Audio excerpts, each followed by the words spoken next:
Good morning, good afternoon, good evening, good tomorrow, whatever it is, wherever you are. Today's story is about what's the reward? The story about David and Goliath. Now, for my Bible scholar friends, this story is taken from my King James Bible, 1 Samuel 17, and it's simply meant to show what a person will attempt if they believe the rewards are worth the risks involved. According to my Bible, David spoke to the men who stood by him, saying, "What shall be done for the man who kills this Philistine and takes away the reproach from Israel?" Now, the very first time I ever heard this was done by a man named Doug Weed. Doug was a major player in the Amway business way back. He's now a political analyst, but my wife Bonnie had given me a cassette tape of his to listen to, and as I listened, it all made sense to me. Now, what I'm going to tell you is a story of courage from someone who was not supposed to win and about two armies who hated each other. It's a story with a great example of winning against all odds. Now, in olden biblical times, there were two armies that had gathered for war and assembled on opposite sides of a valley. One of these armies had a champion named Goliath. He was about 10 feet tall with a bronze helmet on his head and wore a coat of armor of bronze weighing 125 pounds, and a bronze javelin was slung on his back. His spear point weighed 15 pounds, and he was just this fearsome sight. Well, Goliath stood and shouted to the ranks of the other army, "Why do you come out and line up for battle? Am I not a giant?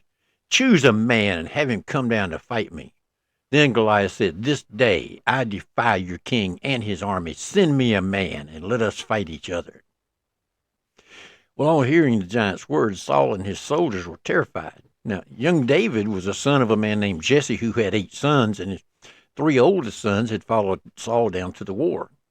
David, who was a sheep herder, was the youngest. The three oldest followed Saul, but David went back and forth to tend his father's sheep at home.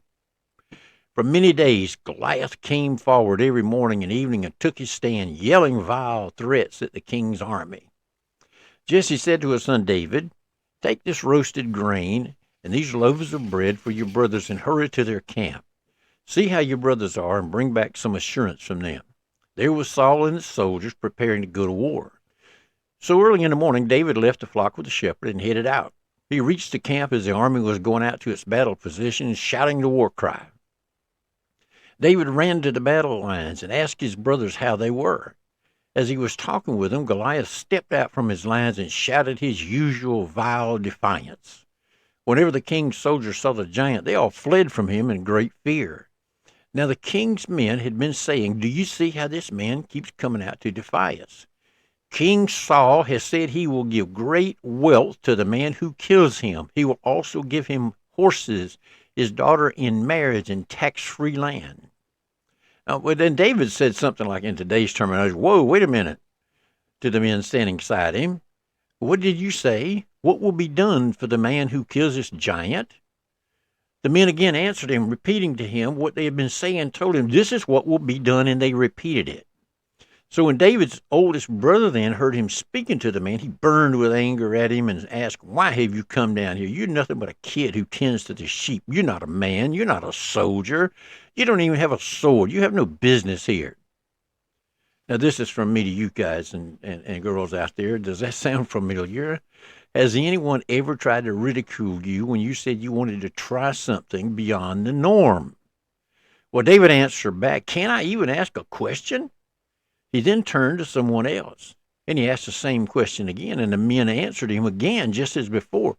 Of course, nobody was taking this kid seriously, right? But what David had been asking of the soldiers was reported to Saul, and Saul sent for him. David said to Saul, "Let no one lose heart on account of this giant. I'm your servant. I'll go fight him." Saul replied, "You're not able to go out against this giant and fight him. You're only a young man, and he's been a warrior from his youth." But David said to Saul, "I've been keeping my father's sheep. When a lion or bear came and carried off a sheep from the flock, I went after it. I struck it, and I rescued the sheep from its mouth. When it turned on me, I seized it by its hair. I struck it some more and killed it. I killed both the lion and the bear. The Lord who rescued me from the paw of the lion and the paw of the bear will rescue me from the hand of this giant." So Saul said to David, "Go, and the Lord be with you." Then David took his staff, chose 5 small stones from the stream, put them in the pouch of his shepherd's bag, and with a sling in his hand approached the giant. Meanwhile, Goliath, with his shield in front of him, kept coming closer to David. He looked David over and saw he was little more than a boy. He shouted out to David, "Am I a dog that you would come at me with stones?" And the giant cursed David. "Come here, you fool, and I'll feed your flesh to the birds." David said to him, "You come against me with sword and spear and javelin, but this day I will strike you down and cut off your head. This very day I will give to the carcasses of your carcasses to the giant of the birds, to the birds and the wild animals, and the whole land will know that you were beaten by a mere boy." David ran quickly towards the battle line to meet him, and reached into his bag and taking out a stone, he slung it, striking the giant right in the center of his forehead, and the stone sank into his forehead. Goliath fell, face down on the ground. David ran over and stood over him. He took the Goliath's sword, and he drew it from the sheath, and after he killed him, he cut off his head with the sword and brought it to King Saul. As soon as David returned from killing the giant, Abner took him and brought him before Saul. With David still holding the giant's head, Saul asked him, "Whose son are you, young man?" David said, "I am the son of your servant Jesse, and I have brought the head of the giant so that I can claim my reward." See, David not only received all the rewards he expected, but he also later became king. Now, within this story, as I've told it to you today, what was David's goal? Well, here's the way I see this story. David was a poor sheep herder, a nobody with a future. But an opportunity had presented itself, and David took advantage of it. What he did took major courage, but as much as there was the fear from the giant, the rewards made it worth the risk. See, there's another old saying, the greater the risk, the greater the potential reward. So here's the question of the day, ladies and gentlemen. What's your Goliath? What is it that you have to face? What giant do you have to face to claim your rewards? Is it a fear of success? Is it the fear of talking to your friends? Is it the fear of rejection? Whatever is holding you back, here's 3 things you have to do. Number 1, identify it. Number 2, face it. Number 3, defeat it. So you got to have hope. You got to have dreams. You got to have goals.